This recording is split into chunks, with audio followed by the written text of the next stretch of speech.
हमारे घर में सब कुछ सामान्य दिखाई देता था। बाबूजी हर रोज सुबह अखबार पढ़ते, चाय पीते और हम सबके साथ हंसी मजाक भी करते। कभी कभी तो वो इतना हंसते कि लगता मानो इस दुनिया में उन्हें कोई दुख छू भी नहीं गया। पर न जाने क्यों मैं हमेशा उनकी आंखों में एक अजीब सा खालीपन देखता था। एक दिन मैंने देखा कि रात को सबके सो जाने के बाद बाबूजी चुपचाप उठे और घर के कोने में बने पुराने स्टोर रूम की ओर बढ़ गए। वो दरवाज़ा हमेशा बंद रहता था और माँ ने हमें सख्त मना किया था कि कभी उस कमरे में पैर ना रखें। मैंने धीरे से उनका पीछा किया। दरवाज़ा खुला और बाबूजी अंदर चले गए। कमरे में हल्की सी रोशनी बाहर आ रही थी। कुछ देर बाद जब वो बाहर निकले तो उनकी आंखें लाल थी, जैसे वो रोए हों। मेरा दिल घबरा गया। आखिर ऐसा क्या है उस स्टोर रूम में जो बाबूजी को रुला देता है? स्टोर रूम का घर का वो कोना है जहां जाने की हमें मनाही थी। माँ ने बचपन से ही हमें समझाया था, बच्चों, उस कमरे में बहुत पुराना सामान रखा है, कीड़े मकोड़े भी है, वहां मत जाया करो।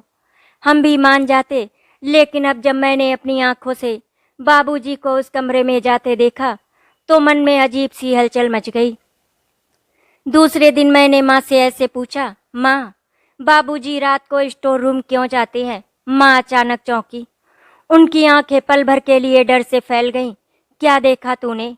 उन्होंने तेज आवाज में कहा। मैं घबरा गया। माँ, मैंने बस ऐसे ही पूछ लिया। माँ ने लंबी सांस ली और फिर विषय बदल दिया। लेकिन उस समय उनके चेहरे की घबराहट ने मेरे मन में और भी शक पैदा कर दिया। उस शाम बाबूजी दफ्तर से लौटे। मैंने ध्यान से उन्हें देखा। उनके हाथों में अखबार था और वो टीवी पर समाचार देख रहे थे, लेकिन उनकी आंखें वो हमेशा की तरह थकी और बुझी हुई लग रही थी। मैंने तय कर लिया, मुझे उस कमरे का सच जानना ही होगा। रात को सब सो गए, घर में सन्नाटा था। मैं धीरे से उठा और स्टोर रूम की ओर बढ़ा। दरवाजा बाहर से बंद था, लेकिन पुराना होने के कारण उसमें से हल्की सी रोशनी झांक रही थी, जैसे कोई दीपक या छोटी सी टॉर्च वहां रखी हो। मैंने कान लगाकर सुना। अंदर से हल्की हल्की सिसकियों जैसी आवाज आ रही थी। दिल की धड़कन तेज हो गई थी। बाबूजी, आप अंदर हैं या कोई और? लेकिन तभी पीछे से आवाज आई, आरव, तू यहाँ क्या कर रहा है? मैंने पलट कर देखा तो वो मेरी माँ थी। उनके चेहरे पर गुस्सा और डर दोनों थे। कहा ना, इस कमरे के पास मत आना। उनकी आवाज कांप रही थी। मैंने झुककर माफी मांगी और अपने कमरे में चला गया। लेकिन अब तो मेरी जिज्ञासा और भी बढ़ गई थी। सुबह का समय था। बाबूजी पूजा करके जब बाहर निकले तो उनके हाथ में एक पुराना फोटो फ्रेम था। वो उसे बड़े संभाल कर पोंछ रहे थे। मैंने गौर से देखा और जैसे ही मेरी नज़र उस तस्वीर पर पड़ी, मैं सन्न रह गया। वो तस्वीर मेरी बहन की थी। लेकिन रुकिए, हमारे घर में तो मेरी कोई बहन नहीं थी। मेरी आंखें फैल गईं। ये कौन है बाबूजी? मैंने हकलाते हुए पूछा। बाबूजी ने तुरंत तस्वीर पीछे कर ली, जैसे किसी ने उनके जख्म पर हाथ रख दिया हो। उनकी आंखें नम थी और आवाज भारी। तुझे इससे क्या लेना देना आरव? उन्होंने इतना कहा और तस्वीर लेकर फिर उसी स्टोर रूम में चले गए। अब मेरे मन में तूफान था। अगर ये मेरी बहन है तो आखिर वो अब कहाँ है और क्यों उसके बारे में कभी किसी से बात नहीं की? मुझे लग रहा था इस तस्वीर के पीछे कोई बड़ा राज छिपा है। रात की चादर धीरे धीरे हमारे घर पर फैल रही थी। सुबह की वही घटना, बाबूजी के हाथ में दिखाई दी हुई तस्वीर मेरे दिमाग में बार बार घूम रही थी। मैं खुद को रोक नहीं पाया। उस दिन मैंने घर पर ही रुकने का निश्चय किया, ताकि जो कुछ भी होने वाला था मैं उस पर करीब से नजर रख सकूं। दोपहर होते होते घर का माहौल अपने आप में भारी और दबा हुआ लगने लगा। माँ अक्सर रसोई में अकेले कुछ कहती रहती, पर आज उनकी हरकतों में एक झिझक थी, जैसे हर चीज उनके लिए किसी कसौटी पर खड़ी हो। बाबूजी तब तक बाहर पार्क में टहलने चले जाते थे। मैंने देखा कि वो आजकल ज्यादा देर तक टहलते और लौट कर आते समय उनका कदम धीमा सा रहता था। मैंने सोचा, अब और देर नहीं करनी चाहिए। स्टोर रूम के पास पहुंचना मेरा इरादा मजबूत था, पर इस बार मैंने चुपके से दरवाजा नहीं खोला। मैंने तय किया था कि अगर अंदर कोई होगा तो मैं सीधे सामना करूंगा, क्योंकि अब डर नहीं, जवाब पाने की तड़प ज्यादा थी। दरवाजा खुला हुआ था। कमरे में पुराने बॉक्स, कुर्ता, कुछ टूटे खिलौने और कई कवर्ड फ्रेम पड़े थे। वही तस्वीर एक मेज पर रखी थी, जैसे किसी ने उसे अभी अभी रखते हुए धीरे से सांस छोड़ी हो। मेरे कदम थर थर कर रहे थे, पर मैंने तस्वीर उठाई। फ्रेम का कांच ठंडा था, पर भीतर की तस्वीर कुछ और ही गर्मी लिए हुए थी। एक लड़की का चेहरा, शायद 15 साल, आंखों में कुछ सपनों की चमक और होंठों पर झुकी सी मुस्कान। उसकी बालियां हल्की सी खुली थी, माथे पर एक छोटी सी बिंदिया। उसने किसी तस्वीर की तरह पोज नहीं दिया। उसका चेहरा बिल्कुल प्राकृतिक था, मानो किसी ने खुशनुमा पल में पलके झपकाते हुए उसकी तस्वीर ले ली हो। मेरा दिल ऐसा कपकपाया कि मैं कुछ पल के लिए खुद को बेहोश महसूस करने लगा। मेरे हाथ में तस्वीर की बैक साइड पर कुछ लिखा हुआ भी था। तभी कमरे का दरवाजा खटखट हुआ और माँ का स्वर आया, आरो वो मत छुओ। मैंने तस्वीर छोड़ दी और पलटकर माँ को देखा। उनके चेहरे पर से रंग उतर चुका था, आंखें सूजी हुई थी। माँ ने धीरे धीरे कहा था। मैंने पूछा, माँ उसका नाम क्या है? माँ ने कहा, उसका नाम सुहानी था। वो शब्द मेरे कानों में जैसे किसी घंटी की तरह गूंजे। सुहानी नाम भी कुछ मीठा और दर्द से भरा। मैंने पूछा, वो कहाँ है माँ? क्या वो बाहर गई? क्या वो हमें भूल गई? माँ के हाथ तेजी से काम करने लगे। वो तस्वीर को सामने लाकर अपने सीने से लगाकर बैठ गई। उनकी नजरों में कोई जवाब नहीं था, सिर्फ आंसू थे। वो चुपके से उनके गालों पर बह निकले।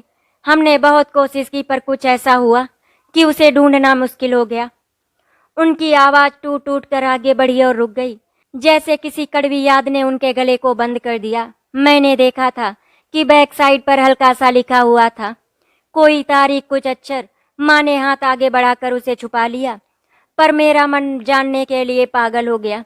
मैंने पूछा, माँ कहिए ना, कब हुआ ये? क्या बाबूजी जानते थे? माँ ने एक लंबी सांस ली और कहा, राम प्रसाद को पता था, पर उन्होंने कभी खुलकर बात नहीं की। वो हमेशा कहते, कुछ बातें घर की दीवारों में ही रहनी चाहिए। पर उस दिन के बाद से घर में सब कुछ अजीब हो गया।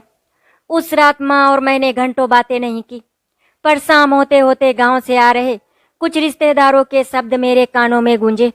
किसी ने कहा, उस रात कुछ हुआ था। अगले दिन मैं और भी चतुराई से काम में लगा। मैंने पिता की पुरानी डायरी और चीजें खोजनी शुरू कर दी। हर पन्ने पर मुझे छोटी छोटी झलकियां मिली। एक दिन की टिकट, एक स्टेशन की रसीद और आधी लिखी चिट्ठी मिली, जिसका लेखन बेधड़क था, पर शब्दों के बीच एक भारी विराम था। सुहानी लौट आओ। उस चिट्ठी के नीचे बाबूजी का हस्ताक्षर भी था। जब मैंने वो चिट्ठी माँ के सामने रख दी, तो वो अचानक से आंखों में आंसुओं के साथ हंस पड़ी। एक कटु पर दिल से निकली हुई हंसी। बेटा, हम बहुत कोशिश करते हैं, पर तब के लोग, समाज, उनकी बातें, सब कुछ मुश्किल था। मैं समझ रहा था कि कोई घटना, कोई शर्म, शायद कोई झूठ या फिर कोई साजिश, कुछ तो था जो हमारी जिंदगी में ऐसे घर कर गई थी। उनकी मुस्कान में एक सुरक्षा की भूमिका थी। वो हमें बचाए रखेंगे, चाहे सच कितना भी पहाड़ जैसा हो। उस शाम जब मैं तस्वीर को फिर से देखकर बैठा, मैंने उसकी आंखों में कुछ ऐसा देखा, कुछ अनकहा, कुछ अधूरा, जिसे मैं ना तो भूल सकता था और ना ही समझा पाया। ये सिर्फ एक तस्वीर नहीं थी, ये एक दस्तावेज था, एक चिन्ह था जो कह रहा था कि कल तक की शांत जिंदगी में कुछ टूट कर गिरा था, और उस टूटन के टुकड़े अब हमारे घर की दीवारों पर फर्श की तरह बिखरे हुए थे। मैं ये सच जानूंगा, भले ही माँ ने मना किया हो, भले ही बाबूजी हर बात पर चुप्पी साध लेते हों। तस्वीर देखने के बाद से मैं बेचैन हो गया था। हर रोज घर में सब सामान्य चलता। बाबूजी अखबार पढ़ते, माँ रसोई में लगी रहती, पर मुझे अब हर हरकत के पीछे एक छुपा हुआ बोझ महसूस होने लगा था। माँ की आंखों में अक्सर अनकहे सवाल झलकते। वो बोलती कम, पर उनकी चुप्पी बहुत कुछ कह जाती थी। मैं जानता था, अगर किसी के पास सुहानी की गुमशुदगी का सच है, तो वो माँ ही है। एक दिन जब मैं कॉलेज से लौटा, तो देखा माँ रसोई में खड़ी सब्जी काट रही थी, पर उनका चेहरा बुझा हुआ था। मैंने धीरे से पास जाकर कहा, माँ, आप मुझसे कुछ छुपा रही हैं ना? माँ चौंकी, फिर हंसने की कोशिश की। अरे, तुझे क्या हो गया है आरव? पढ़ाई पर ध्यान दे बेटा, इन बेकार की बातों में मत उलझ। लेकिन उनकी हंसी बनावटी थी। मैंने उनके हाथ थामे और कहा, माँ, मैं बच्चा नहीं रहा। मुझे पता है घर में कोई राज है। बाबूजी रात रात भर स्टोर रूम में क्यों रोते हैं? वो तस्वीर आखिर किसकी है? सुहानी कौन थी वो? मेरे सवालों पर माँ का चेहरा पत्थर सा हो गया। उनकी आंखें नम थी और होंठ बंद। कुछ देर तक सन्नाटा छाया रहा। फिर उन्होंने सब्जी काटनी बंद की और धीरे से कहा, तुझे क्यों जानना है ये सब? मैंने गहरी सांस ली। लेकिन ये मेरा भी सच है माँ। अगर वो मेरी बहन थी तो उसका गम सिर्फ उसका और आपका ही नहीं, मेरा भी है। माँ की आंखों से आंसू टपकने लगे। वो कुर्सी पर बैठ गई और चेहरे को आंचल से ढक लिया। काफी देर बाद उन्होंने टूटी हुई आवाज में कहा, सुहानी तेरी बड़ी बहन थी वो, तुझसे 5 साल बड़ी। जब तू छोटा था ना तो वो तुझे गोद में खिलाती थी। तुझे शायद याद ना हो, लेकिन तू उसके बिना कभी सोता नहीं था। वो तुझे लोरी सुनाकर सुलाती थी। मेरी रगों में सिहरन दौड़ गई। मगर माँ, वो अब कहाँ है? माँ ने गहरी सांस ली और कहा, ये सवाल मत पूछ। कुछ बातें जितनी छुपी रहे उतना ही अच्छा है। उनकी आवाज कांप रही थी। उस रात जब सब कुछ बदल गया, मैंने अपनी बच्ची को खो दिया। पर कैसे खोया ये आज तक किसी से कहने की हिम्मत नहीं जुटा पाई। कुछ ही दिन बाद मोहल्ले में एक शादी का कार्यक्रम था। घर की औरतें मिलकर तैयारियां कर रही थी। मैं भी पास ही था। तभी मैंने सुना 2 बुआएं आपस में धीरे धीरे बातें कर रही थी। अरे ये सावित्री बेचारी, इसके नसीब में तो गहरा दुख लिखा है। सुहानी की बात कभी जोर से बोलना भी मत, लोग आज भी ताना देते हैं। दूसरी बोली, हाँ बहन, उस रात अगर उसके शंकरलाल चाचा समय पर पहुंच जाते तो शायद आज उसकी कहानी कुछ और होती। मेरे कान खड़े हो गए। शंकरलाल चाचा का नाम? आखिर उस रात क्या हुआ? रात को मैंने फिर माँ से पूछा, उस रात चाचा कहाँ थे? सब लोग उनका नाम क्यों लेते हैं? माँ बुरी तरह सिहर उठी। बस आरव, अब और मत पूछ। तेरी जिद हमें मुसीबत में डाल देगी। उनकी आंखें डर से चौड़ी हो गई, मानो वो किसी छाया को देख रही हों। अगर ये सच बाहर आया तो ना सिर्फ हमारे घर की इज्जत जाएगी, बल्कि तुम्हारे बाबूजी टूट कर बिखर जाएंगे। मैं नहीं चाहती कि तेरी जिंदगी भी इस राज की भेंट चढ़ जाए। मैं चुप हो गया, पर मेरे भीतर एक और गहरी आग भड़क उठी। आखिर ऐसा कौन सा सच है जिसे सुनकर घर की नींव हिल सकती है? उस रात मैं नींद में भी एक ही नाम बुदबुदा रहा था, सुहानी। और मुझे महसूस हो रहा था सच्चाई की परतें अब खुलने ही वाली हैं। माँ की चुप्पी, बाबूजी की उदासी और स्टोर रूम का रहस्य, ये सब मेरे भीतर गहराई तक बैठ चुका था। मुझे अब नींद भी चैन से नहीं आती थी। जब भी आंखें बंद करता, वही तस्वीर मेरी आंखों के सामने तैरती। सुहाने की तस्वीर। धीरे धीरे मेरे बचपन की कुछ धुंधली यादें उभरने लगी। ऐसी यादें जिन्हें मैंने कभी गौर से सोचा ही नहीं था। एक रात अचानक मेरी नींद खुल गई। बाहर चांदनी फैली हुई थी। मैं करवट बदल कर लेटा ही था कि अचानक कानों में एक आवाज गूंजी, सो जा रे नन्हे सो जा। मैं हड़बड़ा कर उठ बैठा। ये आवाज मेरी यादों की गहराई से आई थी। मुझे लगा जैसे कोई लड़की मेरी पीठ सहला रही हो, मुझे गोद में लेकर लोरी सुना रही हो। वो कोई और नहीं, सुहानी ही थी। हाँ, अब मुझे धीरे धीरे याद आ रहा था। जब मैं बहुत छोटा था तो एक लड़की मुझे गोद में सुलाती थी। उसके बाल खुले होते और वो हंसते हंसते मुझे कहती, आरव, तू बड़ा होकर बहुत अच्छा इंसान बनेगा। मैंने आंखें कसकर बंद की। दिल धड़क रहा था। तो ये सच है, मेरे बचपन में वो सचमुच मेरे साथ थी। दूसरे दिन सुबह मैं घर के पिछवाड़े वाले बगीचे में गया। वहां पर एक पुराना नीम का पेड़ था। उसकी डालियों पर कभी झूले पड़ते थे। मुझे जैसे झटका लगा। मुझे याद आया कि उस पेड़ पर मैं किसी के साथ झूला झूलता था। मैंने आंखें बंद की और याद करने लगा। झूले पर मैं बैठा होता और पीछे से एक लड़की मुझे झुलाती। जोर से दीदी, और जोर से वो हंसते हुए झूला तेज कर देती। मैंने आंखें खोली। हाँ, वो सुहानी ही थी। उस पेड़ के नीचे मिट्टी में झुके हुए कुछ पुराने खिलौने पड़े थे। मैं झुककर उन्हें देखने लगा। एक टूटी गुड़िया, एक लकड़ी की गाड़ी और एक छोटा सा टेडी बियर। मेरी आंखें भर आई। ये सब सुहानी के थे। उसके बचपन की निशानियां अभी भी जिंदा हैं। मैंने ये बातें माँ को बताई। माँ, मुझे सब याद आने लगा है। सुहानी दीदी मुझे झूला झुलाती थी, मुझे गोद में खिलाती थी। आखिर वो गई कहाँ? माँ की आंखें छलक पड़ी। उन्होंने मुझे गले लगा लिया। बेटा, तू क्यों पुराने घाव कुरेद रहा है? जो हो गया उसे मिटाया नहीं जा सकता। मैंने धीरे से कहा, माँ, सच छुपाने से वो खत्म नहीं होता, वो तो और गहराई में दब जाता है। मैं जानना चाहता हूँ, क्योंकि मैं उसकी यादों के साथ जीना चाहता हूँ। माँ चुप रही। उसकी चुप्पी ही उनका जवाब था। शाम को जब मैं बाहर चाय की दुकान पर गया तो वहां मोहल्ले की एक बूढ़ी औरत बैठी थी, सुधा काकी। वो अक्सर पुरानी बातें याद करके लोगों को सुनाया करती थी। उन्होंने मुझे देखकर कहा, अरे यारो बेटा, तू तो बड़ा हो गया, तुझे तो कुछ याद नहीं होगा, पर तेरी बहन सुहानी, वो तो मोहल्ले की शान थी। सब कहते थे इतनी सुंदर और होशियार लड़की पूरे इलाके में नहीं है।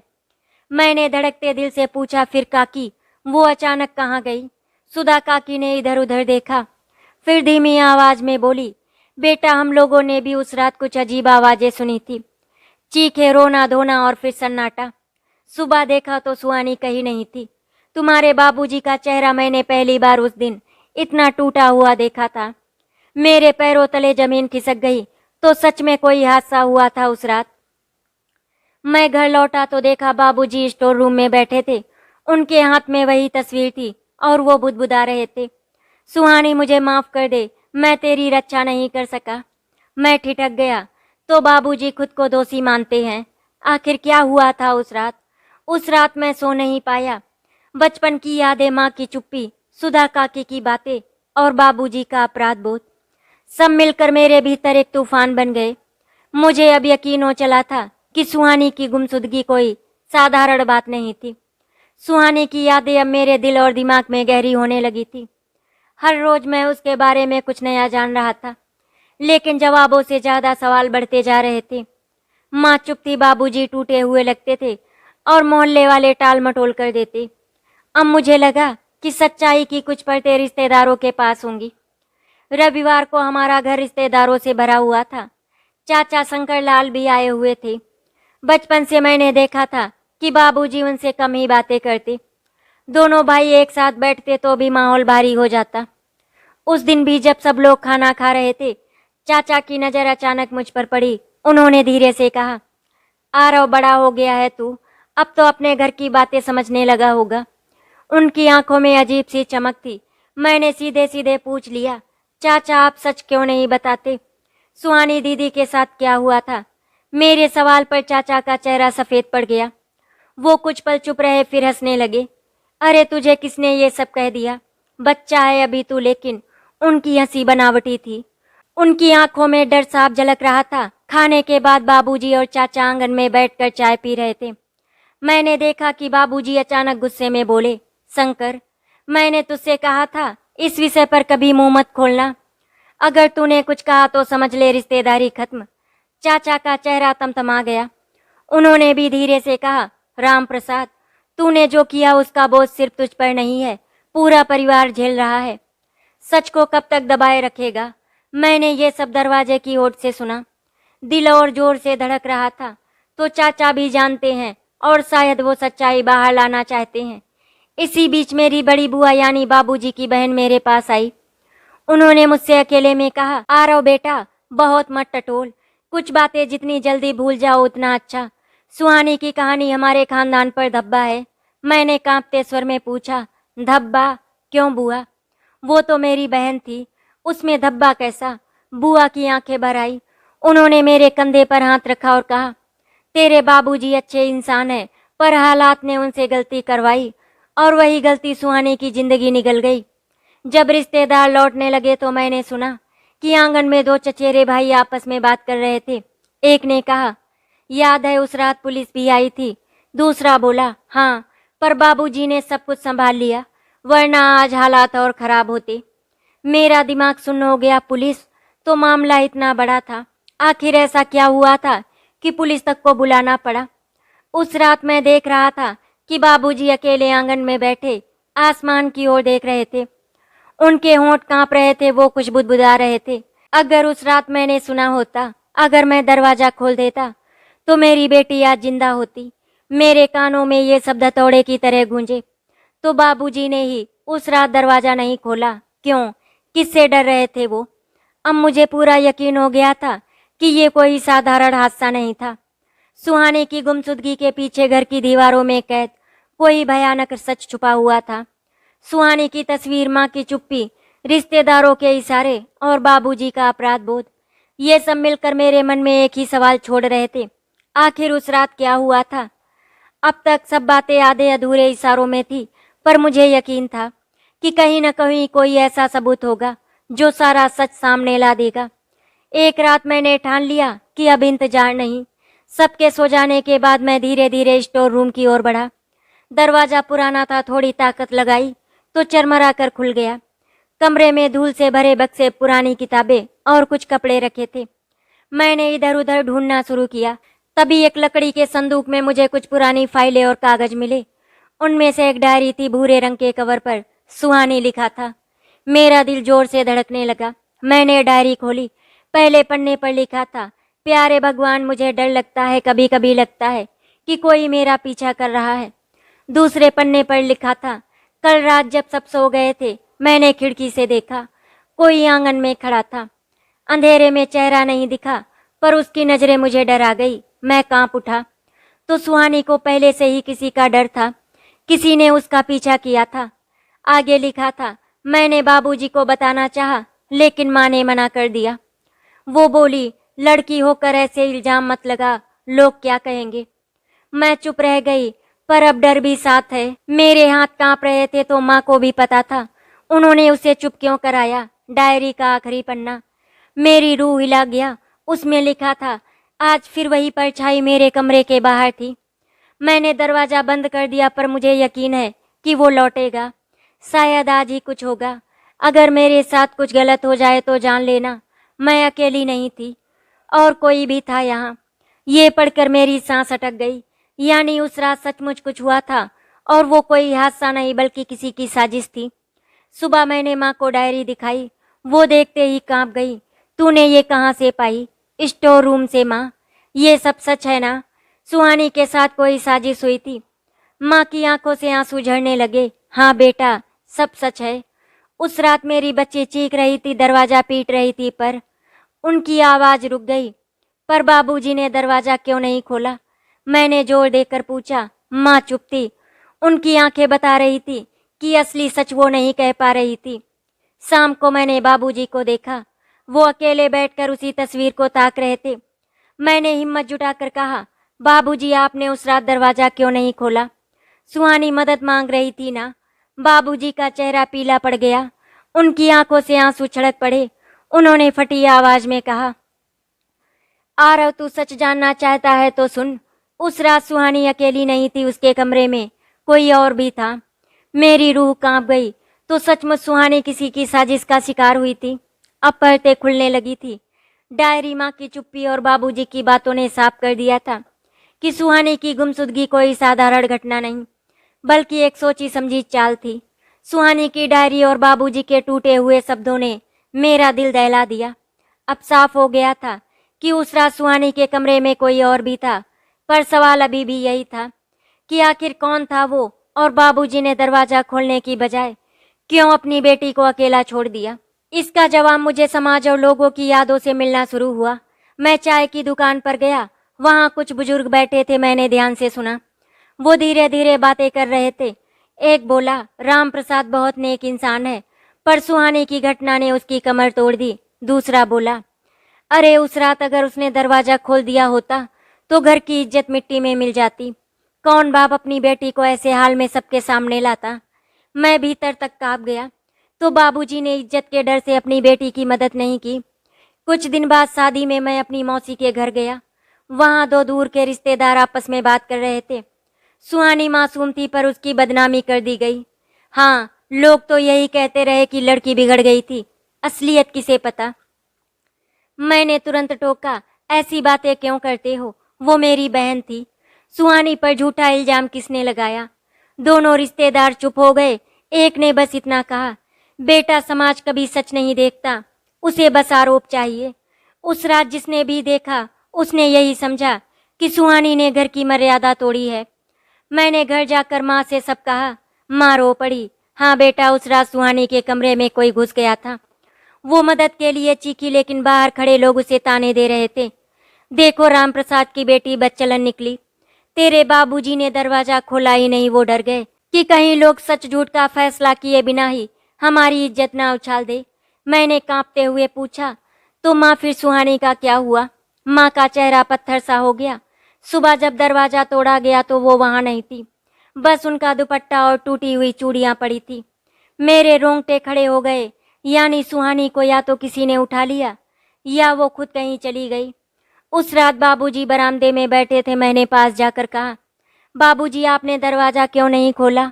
उनकी आंखें लाल थी। उन्होंने कहा, क्योंकि लोग बाहर खड़े थे, वो चिल्ला रहे थे, अगर बेटी बेगैरत निकली तो घर की नाक कटा देगा।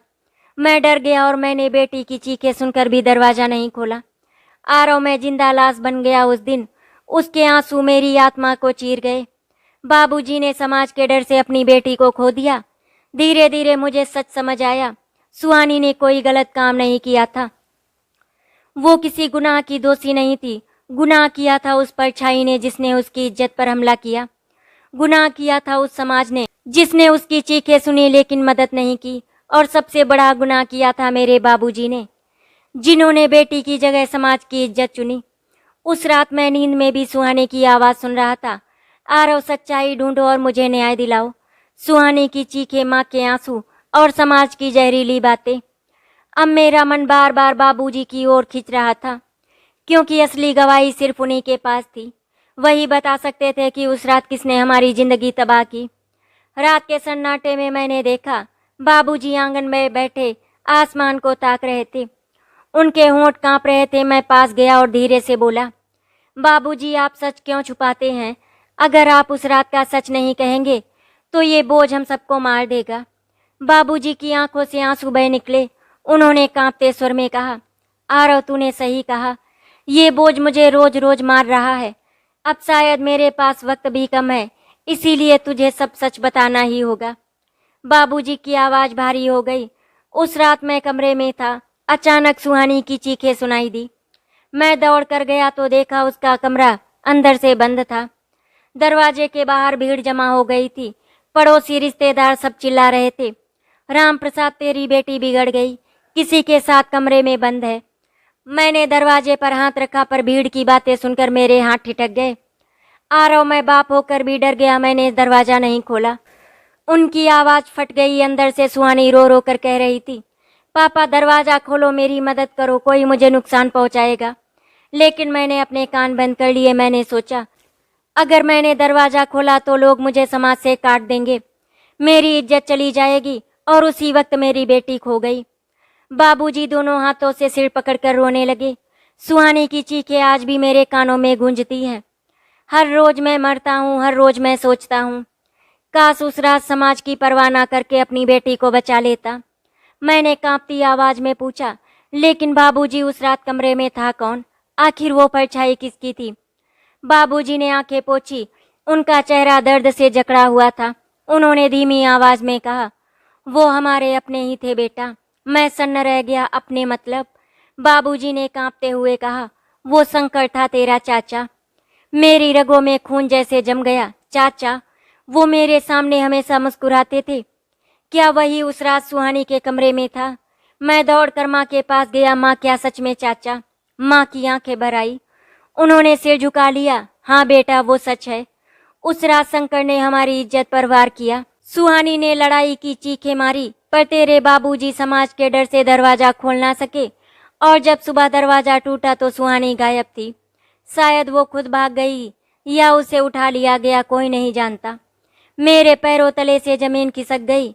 तो मेरी बहन किसी और की गलती नहीं, बल्कि हमारे ही रिश्तेदार की हवस और बाबूजी की कायरता की शिकार बनी। मैंने मन ही मन कसम खाई, अब मैं इस राज को दफन नहीं रहने दूंगा। सुहानी को न्याय दिलाकर ही रहूंगा। बाबूजी का सच सुनने के बाद मैं अंदर से हिल गया था। मेरी नसों में गुस्सा दौड़ रहा था। शंकर चाचा, वो इंसान जिसे हम अपना मानते थे, वही हमारी बर्बादी का कारण बना। पर अभी भी सबसे बड़ा सवाल बाकी था, सुहानी मरी थी या जिंदा थी? उस रात के बाद वो कहाँ चली गई? इसका जवाब अब तक किसी के पास नहीं था। अगली सुबह मैंने फिर से स्टोर रूम की तलाशी शुरू कर दी। एक कोने में एक लोहे का छोटा सा संदूक पड़ा था, जंग लगा हुआ। काफी कोशिशों के बाद मैंने उसे खोला। अंदर कपड़े, चूड़ियां और कुछ पुराने कागज थे। सबसे नीचे एक स्कूल का पहचान पत्र था। उस पर सुहानी की तस्वीर थी। पर सबसे बड़ा झटका तब लगा जब उसमें एक रेलवे टिकट भी रखा था। टिकट उसी रात का जिस रात सुहानी गायब हुई थी। ट्रेन का नाम गोरखपुर एक्सप्रेस, स्टेशन लखनऊ से दिल्ली। मेरी सांसें रुक गईं। तो क्या सुहानी खुद ट्रेन से कहीं चली गई थी? मैं दौड़कर मोहल्ले की सुधा काकी के पास गया। मैंने टिकट दिखाया। काकी की आंखें चौड़ी हो गई। अरे बेटा, अब तूने सच पकड़ ही लिया। हाँ, कुछ लोगों ने बताया था कि उस रात स्टेशन पर एक लड़की देखी गई थी जो बहुत रो रही थी। उसके हाथ में खून था और वो बार बार पीछे मुड़कर देख रही थी, जैसे कोई उसका पीछा कर रहा हो। मैंने कांपते हुए पूछा, तो क्या वो सुहानी थी? काकी ने धीरे से सिर हिलाया। हाँ बेटा, वही थी। पर लोग कहते हैं कि उसके साथ एक आदमी भी था। कौन था ये किसी ने साफ नहीं देखा। मेरा दिमाग घूम गया। क्या चाचा शंकर उसे वहां तक ले गया था, या सुहानी खुद बचने के लिए भागी थी और किसी अजनबी ने उसकी मदद की? अब कहानी और उलझ रही थी, पर इतना साफ था, सुहानी उस रात मरी नहीं थी। वो जिंदा थी और कोई उसे जबरदस्ती घर से बाहर ले गया। मैंने माँ को टिकट दिखाया। वो देखते ही रो पड़ी। हे भगवान, तो मेरी बेटी सचमुच कहीं गई थी। मैं तो सोचती थी वो यहीं कहीं दम तोड़ गई होगी।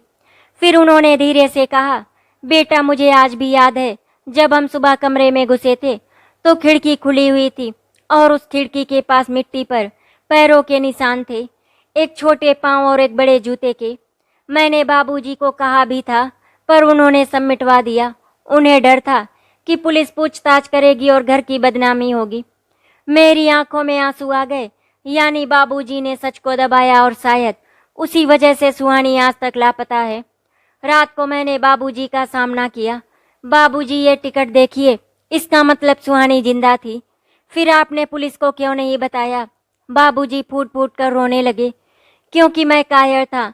लोग मुझे ताना देते कि मेरी बेटी भाग गई, समाज मुझे मार डालता। मैंने अपनी इज्जत बचाने के लिए बेटी की जिंदगी दांव पर लगा दी और उसी दिन से मैं हर रोज मरता हूँ।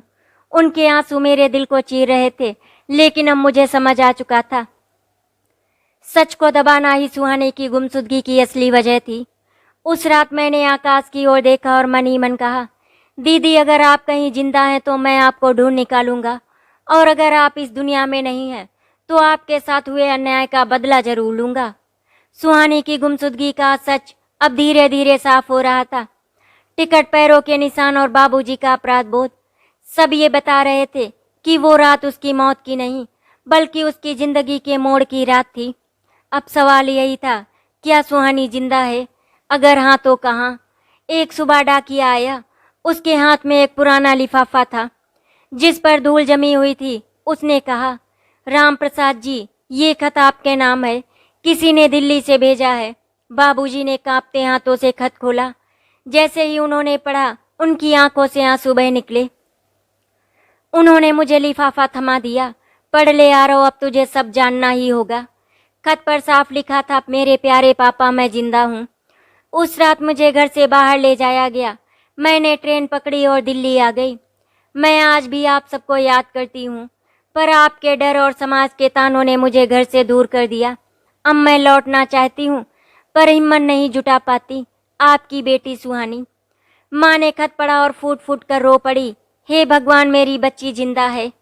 इतने सालों से मैं सोचती रही कि वो मर गई और वो अकेली भटकती रही। माँ का बदन कांप रहा था। उन्होंने तस्वीर उठाकर सीने से लगा ली। सुहानी, तू लौट आ बेटा, तेरी माँ अब और नहीं जी पाएगी तेरे बिना। बाबूजी जमीन पर बैठ गए। मैं ही गुनहगार हूँ। अगर उस रात दरवाजा खोल देता, अगर समाज की परवाह ना करता, तो मेरी बेटी आज हमारे साथ होती। लेकिन मैंने अपनी इज्जत चुनी और बेटी को खो दिया। उनकी आंखों से आंसू बहते, आंसू देखकर मेरा दिल भी रो पड़ा। अब ये सच दबा कर रखने से कोई फायदा नहीं। मुझे सुहानी को घर वापस लाना ही होगा। मैंने लिफाफे पर ध्यान दिया। पते में लिखा था, दिल्ली, लक्ष्मी नगर, हाउस नंबर 10। मेरे दिल की धड़कन तेज हो गई। यानी दीदी यहीं रहती थी, इतने सालों से इतने करीब, और हमें पता ही नहीं चला। मैंने तय किया, कल ही मैं दिल्ली जाऊंगा।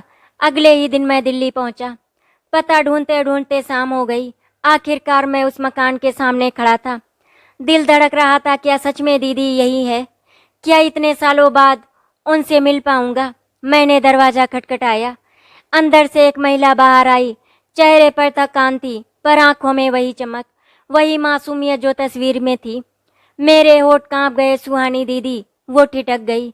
उनकी आंखें भर आई। आरव मेरा छोटा भाई। और अगले ही पल हम दोनों एक दूसरे से लिपटकर फूट फूट कर रो पड़े। दीदी बार बार मेरे बाल सहला रही थी। तू कितना बड़ा हो गया और मैं तुझे छोड़कर इतनी दूर आ गई। मुझे माफ कर दे आरव। मैंने कांपते स्वर में कहा, नहीं दीदी, गुनाह मेरा भी नहीं और आपका भी नहीं। गुनाह उस समाज का है जिसने आपको मजबूर किया। गुनाह बाबूजी का है जिन्होंने आपकी चीखें सुनकर भी दरवाजा नहीं खोला। सुहानी रोते हुए बोली, हाँ भाई, उस रात अगर पापा दरवाजा खोल देते तो शायद मेरी जिंदगी ना बदलती। पर मैं हार मानने वालों में से नहीं थी।